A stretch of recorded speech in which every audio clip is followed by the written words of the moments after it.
तो स्वागत है आपका मेरे YouTube channel exam point by Hargovind में। प्रतिशत की ये हमारी तीसरी क्लास है जिसमें हम आय और व्यय से संबंधित प्रश्न देखेंगे। आय और व्यय से संबंधित प्रश्नों को किस प्रकार हल करना है। पहला सवाल हमारा ये है कि गोपाल अपनी मासिक आय का 30% भोजन पर खर्च करता है और शेष का 40% परिवहन पर खर्च करता है। शेष का 50% बचाता है जबकि उसकी आय 18,400 रुपये है। तो उसकी बचत हमें बतानी है कितनी होगी।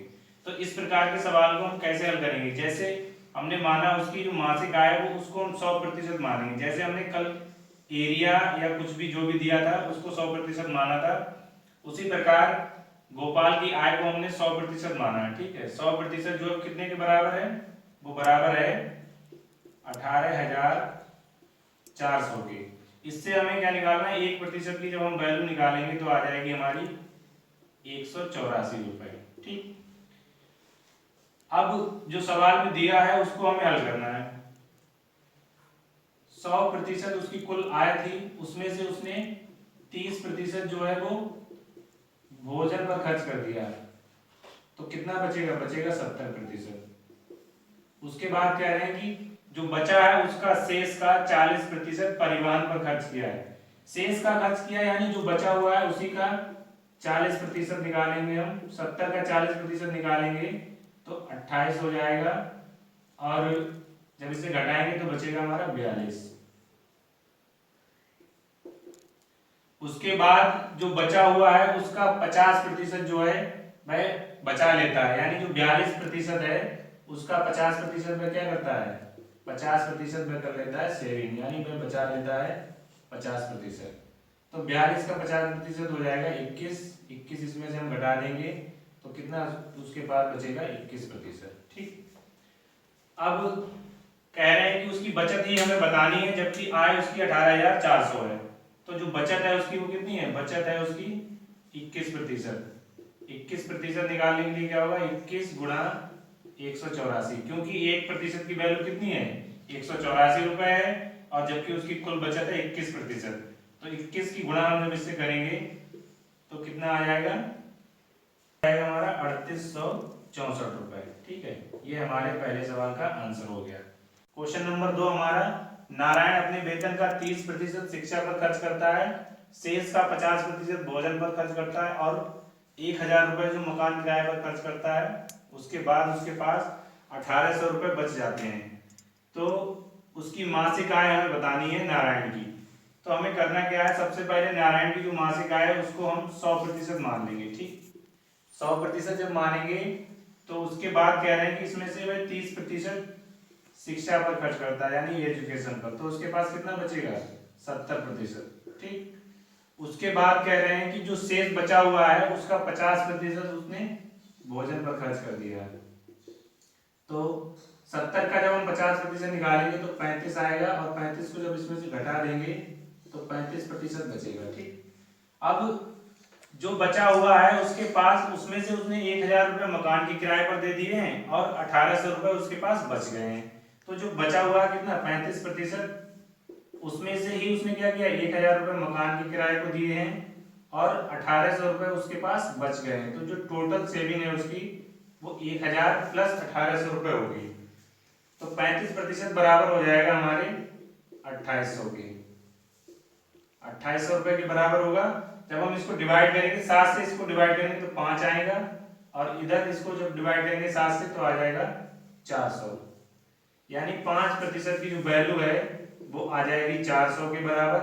और उसकी मासिक आय कितनी है, मासिक आय है उसकी 100%, तो इसमें हम 20 से गुणा कर देंगे तो 100% हो जाएगा इधर, और दूसरी साइड हो जाएगा हमारा 8,000। यानी जो नारायण की मासिक आय है वो 8,000 रुपये होगी। ये इसका आंसर है। चलते हैं अगले सवाल पर। 3 हमारा, नीलम अपनी आय का 20% भोजन पर खर्च करती है, शेष का 70% वह घरेलू खर्च पर खर्च करती है। उसके बाद भी उसके पास 3,600 रुपये बच जाते हैं। तो हमें नीलम की आय बतानी है कितनी होगी। देखिए नीलम की आय हमने माना 100% है। ठीक, उसमें से वह 20% भोजन पर खर्च करती है यानी फूड पर। भोजन पर जब खर्च करती है 20% तो उसके पास बचता है 80%। और 80% में से क्या होता है, 70% जो है भाई घरेलू खर्च पर खर्च कर देती है, यानी घरेलू काम में जो भी खर्च होते हैं उन पर। तो 80 का जब हम 70% निकालेंगे तो 56 आएगा, और 56 को जब हम घटा देंगे तो बचेगा हमारे पास 24%। तो इस प्रकार जो नीलम की बचत है वो 24% है, और सवाल में दिया हुआ है कि उसकी जो बचत है वो 3600 रुपए के बराबर है। तो 24% को हम क्या करेंगे, 3600 के बराबर कर देंगे, और जब हम इसको 6 से डिवाइड करेंगे तो 4 आएगा, और इसको डिवाइड करेंगे 6 से तो आ जाएगा 600, और 1% की जो वैल्यू आएगी वो हमारी आ जाएगी 150 रुपए। ठीक, उसके बाद जब हम इसको 100% में बदलेंगे तो 100% बराबर हो जाएगा हमारा 15,000 रुपए। और जो नीलम की आय है वो कितनी है, नीलम की आय जो है 100% के बराबर है, जो कि 15,000 के बराबर होगा। यही हमारा आंसर होगा इस सवाल का। चलते हैं अगले सवाल। क्वेश्चन नंबर 4 हमारा, राधा अपने वेतन का 40% भोजन पर खर्च करती है और 20% मकान किराए पर खर्च करती है, 10% मनोरंजन पर खर्च करती है, उसके बाद 10% परिवहन पर खर्च करती है, फिर भी उसके पास 1500 रुपये बच जाते हैं, तो मासिक वेतन हमें बताना है कितना होगा। देखिए, अगर इस सवाल में शेष शब्द का प्रयोग नहीं हुआ तो इसमें सीधे डायरेक्टली हमें क्या करना है, घटा देना है सीधे सीधे। जैसे 100% राधा का जो वेतन है 100% है, उसमें से उसने 40% फूड पर खर्च किया, यानी 60% बचेगा। उसके बाद 20% उसने मकान किराए पर यानी रेंट के लिए दिया 20%, तो कितना बचेगा 40%। उसके बाद 10% उसने मनोरंजन पर 10% उसने मनोरंजन पर खर्च किया है। उसके बाद 10% उसने परिवहन पर खर्च कर दिया है। तो 10% जब परिवहन पर खर्च करेगी तो बचेगा 20% लास्ट में। और जब 20% बचेगा लास्ट में तो उसकी बचत दी हुई है 1500 रुपए के बराबर है, यानी जो उसकी बचत है 20% वो कितने बराबर दी, सवाल में दी है 1500 के बराबर। अब इससे हमें 100% की वैल्यू निकालनी है, या तो हम 5 से गुणा कर लेंगे या फिर पहले 1% की वैल्यू निकालेंगे फिर उसे 100 से गुणा करेंगे। तो 100% की वैल्यू आ जाएगी हमारी 7,500 रुपए। राधा का जो वेतन है वो 7,500 रुपए होगा, ये इसका आंसर है। ठीक है, चलते हैं अगले सवाल में। आज का हमारा दूसरा टॉपिक है चुनाव से संबंधित प्रश्न। इसमें हम पहला सवाल देखेंगे कि जब कोई उम्मीदवार कितने भी प्रतिशत मत प्राप्त करके विजयी होता है या हार जाता है, तो उस प्रकार के सवाल को हमें कैसे हल करना है।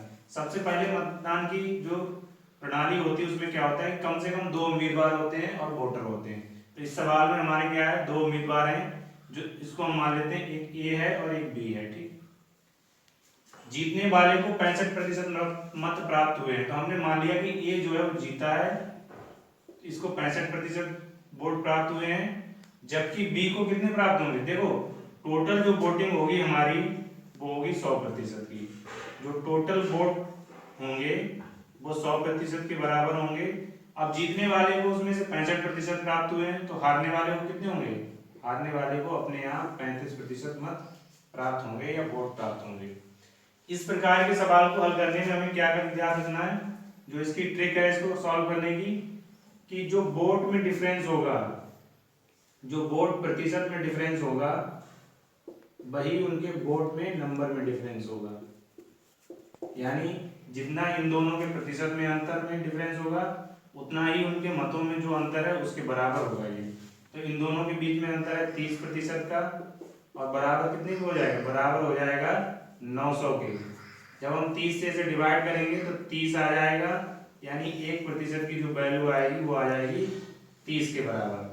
और पूछा क्या है, पूछा है इसमें कुल मत कितने हैं, तो कुल मत जो हमारे हैं वो 100% हैं, तो 100% की जब हम वैल्यू निकालेंगे तो आ जाएगी 3000। यानी इस चुनाव में 3000 वोटर जो थे उन्होंने अपने मत का प्रयोग किया। इस सवाल का आंसर हो गया 3000। चलते हैं अगले सवाल पर। क्वेश्चन नंबर 2 हमारा, एक चुनाव में ए और बी दोनों ने भाग लिया, दो उम्मीदवार हैं, उसमें से ए ने 45% मत प्राप्त किए हैं, जबकि वह 1000 मतों से चुनाव हार गया है। देखो, ए और बी दो चुनाव में कैंडिडेट हैं। ए ने कितने प्रतिशत प्राप्त किया, 45%, तो बी को ऑटोमेटिक कितने प्राप्त होंगे, बी को प्राप्त होंगे 55%। अब सवाल में कह रहा है कि ए जो है वो चुनाव हार गया है, क्योंकि जिसको कम मत प्राप्त होते हैं वो चुनाव हार ही जाएगा। ए को 45% मत प्राप्त हुए तो ए चुनाव हार गया है, कितने वोटों से, 1000 वोटों से। हमने अभी बताया था कि वोट में जो प्रतिशत में अंतर होता है वही उनके नंबर में अंतर के बराबर होता है, ठीक। अब इन दोनों के बीच में प्रतिशत में अंतर कितना है, 10 का, और वोट में अंतर कितना है, 1000 के बराबर है। तो 10% बराबर कितना है, 1000, तो 100% की जो वैल्यू होगी वो कितने के बराबर हो जाएगी, वो बराबर हो जाएगी 10,000 की, ठीक है। यह इस सवाल का आंसर होगा। अगर हम इसको पहले 1% निकालेंगे इसकी वैल्यू तो आ जाएगी 10 के बराबर, वो 100 के बराबर, और 100% की वैल्यू निकालेंगे इस तरह से तो आ जाएगी 10,000 के बराबर। चाहे तो 1% की वैल्यू निकाल कर सकते हैं, चाहे इसमें हम 10% में 10 से जब गुणा कर देंगे तो इधर 100% हो जाएगा, इधर 10,000 हो जाएगा। तो यही इस सवाल का आंसर है, यानी टोटल मतदाता जो थे वो इस चुनाव में 10,000 थे। और एक चुनाव में 20% मत इनवैलिड हो गए या अवैध हो गए। उसके बाद रावत और करीम दो उम्मीदवार थे। रावत ने वैध जो मत है यानी जो वैलिड वोट है उनका 40% प्राप्त किया है, और करीम ने उनका 60% प्राप्त किया है। इस प्रकार जो रावत है वो 1600 मतों से चुनाव हार गया है। तो कुल मतदाता हमें बता दें कितने होंगे। तो सबसे पहले हमें क्या करना है, करीम और रावत दो उम्मीदवार हैं, ठीक है। रावत को कितने प्राप्त हुए हैं, रावत को प्राप्त हुए हैं 40%। कितने का, वैध मतों का। देखिए जो टोटल हमारे वोट हैं वो है 100%, उनमें से 20% जो हम क्या हो गए, 20% हो गए इनवैलिड, तो कितने बचेंगे, 80%, ठीक है। 80% का 40% प्राप्त किया है रावत ने, तो 80 का जब 40% निकालेंगे तो कितना आएगा, 32, ठीक है।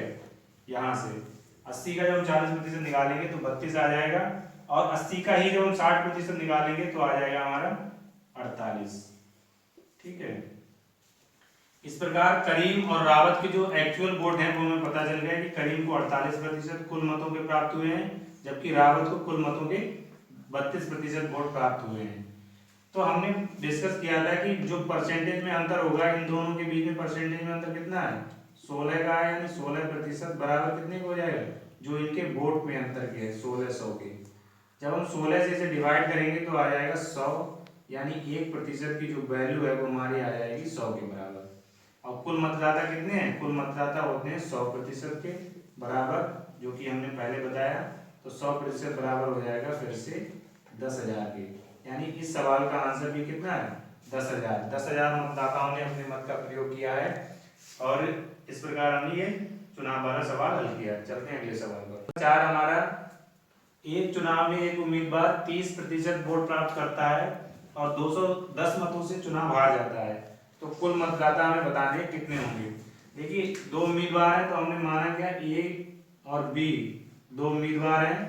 ए 30% मत प्राप्त करता है तो बी को कितने प्राप्त होंगे, बी को प्राप्त होंगे 70% मत, ठीक है।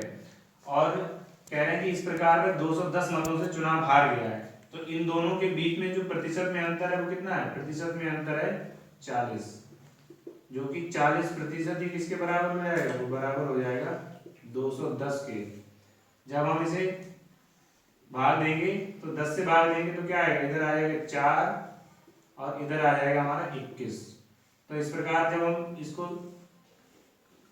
100% में बदलेंगे तो 25 से मल्टीप्लाई करेंगे, तो 25 से ही हमें इधर गुणा करनी है, तो आ जाएगा हमारा